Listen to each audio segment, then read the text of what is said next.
E o nosso próximo livro, nossa próxima sequência de vídeos que nós vamos fazer será sobre esse estudo aqui, Apometria deste livro, Apometria e Umbanda, de Norberto Peixoto, psicografado por Norberto Peixoto, pelo espírito de Ramatiz. Há também aqui a participação do espírito da vovó Maria Conga.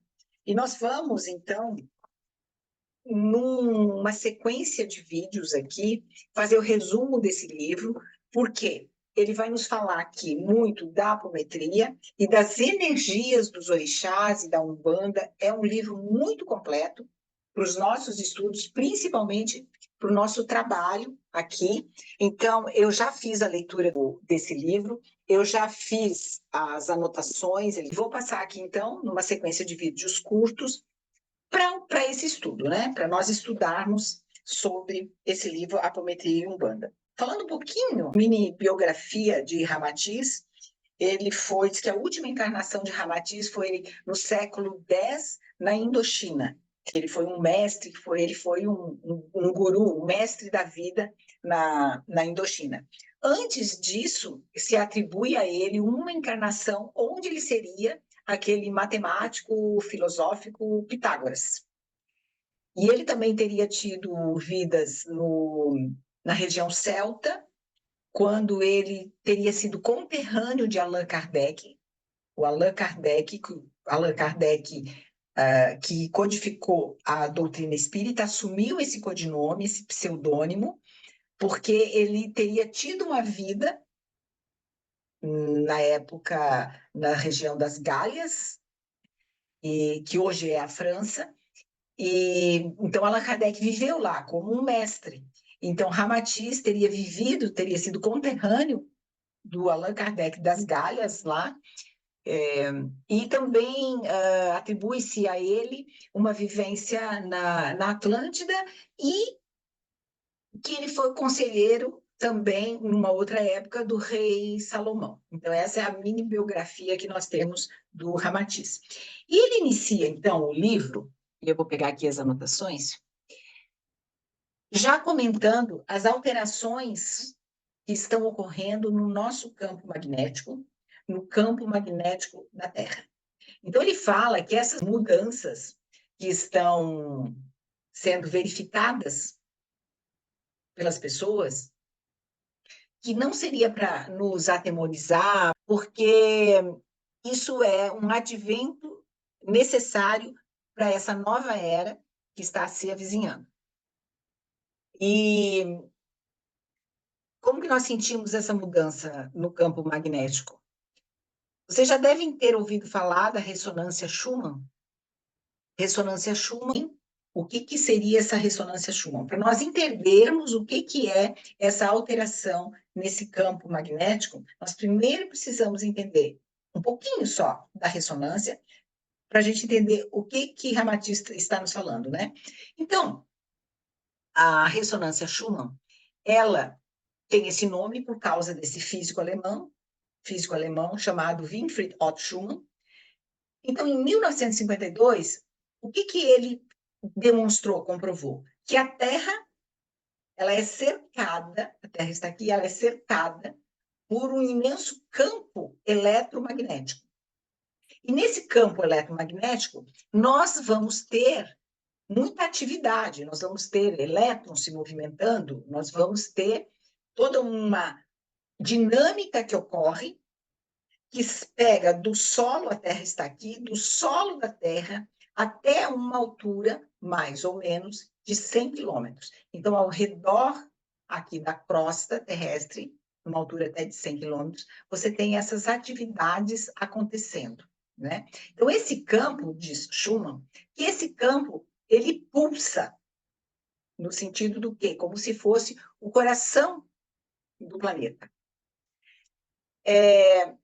E que essa atividade eletromagnética, ela possui uma frequência de ressonância que é medida de 7,83 Hz. Então,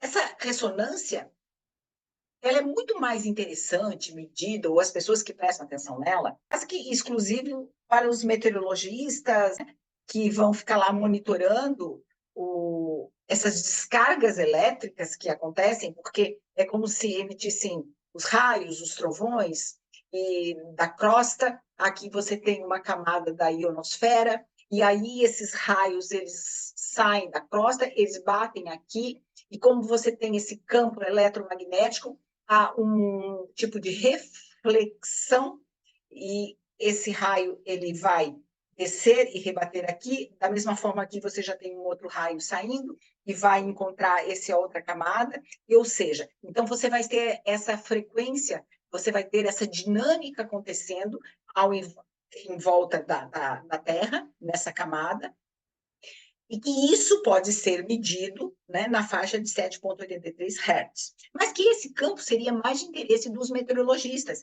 Isso é, inclusive, medido diuturnamente, é medido, monitorado pela NASA. Se você acessar o site da NASA, que isso é possível, no site você vai lá, vai ter o quadro com as medições dessas ressonâncias Schumann, segundo a segundo, minuto a minuto. Então, esses picos, quando há algum pico, isso tudo, através de um gráfico, é possível de monitorar, certo? Mas que isso, então, seria de interesse desses meteorologistas mais. Entretanto, qual a razão da NASA ter tido interesse em fazer esse monitoramento? Por quê? Então, o campo da Terra está girando na faixa, nessa frequência de 7,83 Hz. O que acontecia? Quando os astronautas se distanciavam dessa ressonância, dessa frequência, vamos dizer assim, percebia-se que a condição física desses astronautas se deteriorava, né? A partir do momento que eles se afastavam. E quando eles voltavam à frequência, eles sentiam-se melhores. Então, o que foi feito? Eles adaptaram nesse ônibus espacial, em que eles estavam viajando pelo espaço, eles adaptaram um simulador que simulasse a mesma frequência Schumann que existe na crosta terrestre, né, nessa camada, como se fosse um gerador de pulsos magnéticos que imitavam a frequência.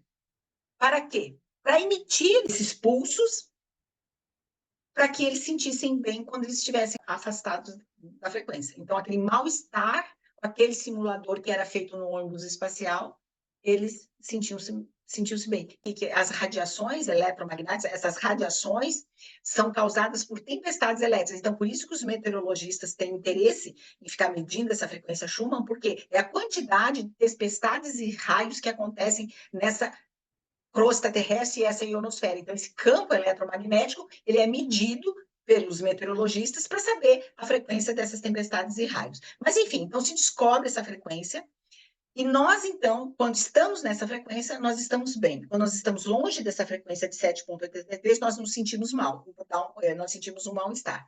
E o que então a NASA começa a fazer? Começa a fazer esse monitoramento e percebe-se aí, e aí comprovando o que Ramatiz vem falando, dessa alteração do nosso campo magnético. Então, altera todo esse campo magnético da Terra e nós, consequentemente, vamos sofrer influências, vamos sentir essas consequências dessa alteração. E vocês podem ver, comprovar, isso na internet está lá, os picos da alteração dessas frequências. Então, de 7,83, ela vai para 13, ela vai para 16, chega momentos em que ela chega a 32.